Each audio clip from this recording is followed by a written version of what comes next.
As a built environment professional, you've mentioned as well as an urban planner, you are a jack of all trades, master of none.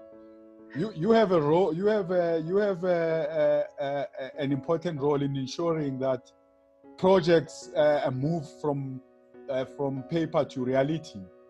Do you think in general built environment professionals appreciate their role in our communities? And please explain your answer. Yeah.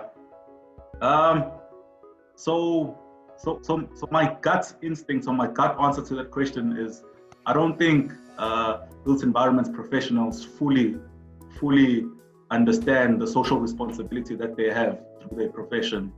I think oftentimes, because in the built environments, the discipline is such a hard science, the understanding that we accumulate through our training is focused, or is narrowly focused. It almost wears binoculars that force it to be focused in one line of development.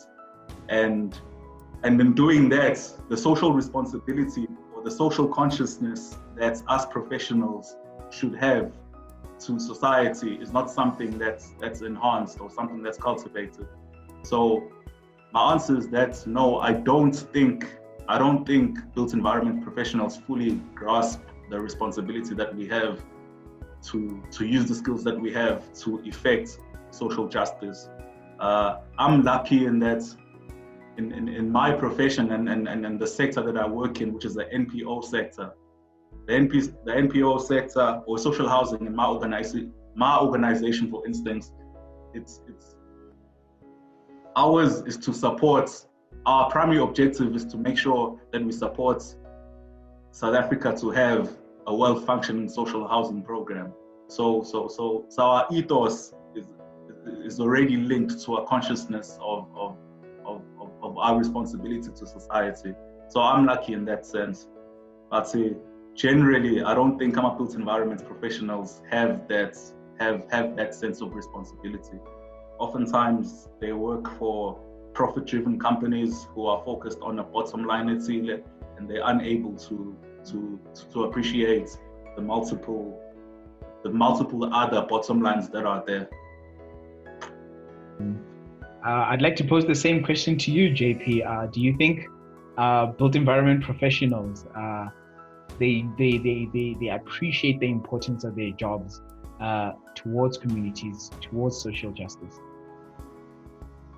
I must completely echo what Bathandwa said, because I really think that the fact that this is the paradigm we currently have, where the vast majority of South Africans, and this is not only a South African problem, this is a global problem. The fact that we're on this paradigm and that we're asking these questions this evening of one another means that the industry and the participants in the industry are failing ourselves and society. I mean, we would not be having this backlog. I was sharing with somebody yesterday, with an architect who I've had only a few dealings with, and he was describing to me that part of his main business is doing like second dwellings on homes in affluent areas. And I was saying to him, but does he understand that his model, the paradigm, is not dissimilar to backyard dwellers, for example? The nature of the problem is similar in its essence. People are not, there's affordability problem, whether you're in Europe, in Africa, in Asia, there's an affordability problem. Obviously, the reality of where people are sitting on that ladder is quite different.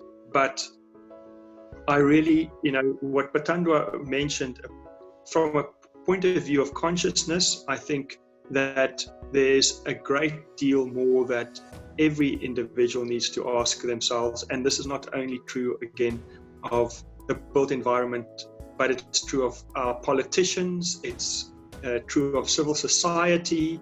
We are formed by the built environment to a large extent, because if I am not able to live in a safe space or access good opportunities, running water, etc., that's going to have a meaningful impact on my quality of life and how I view the world. And we need to challenge ourselves on an ongoing basis to deliver better product. And the civil engineer should be devising answers and solutions that will assist the landscape architect, and vice versa. And that is again in all the aspects of construction. If there's profit taking, and if there's a desire to sort of make things work only for oneself, I don't think that we live in a social system and a structural system that is sustainable. I mean, we really see it falling down, you know.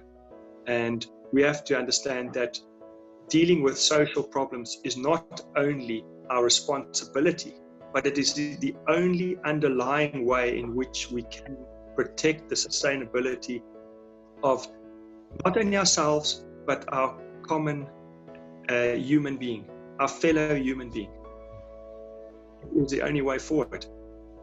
You know, we live in this polarized society on every possible level, and the built environment, but Bathandwa also mentioned that social housing is specifically structured to deal with the apartheid planning structures and allow previously disadvantaged people to live in areas which were unaffordable or were structurally not able to live in previously. And this is a model which, although the legislation is no longer there, the realities perpetuate the historic paradigm. And we need to do more to address this, definitely.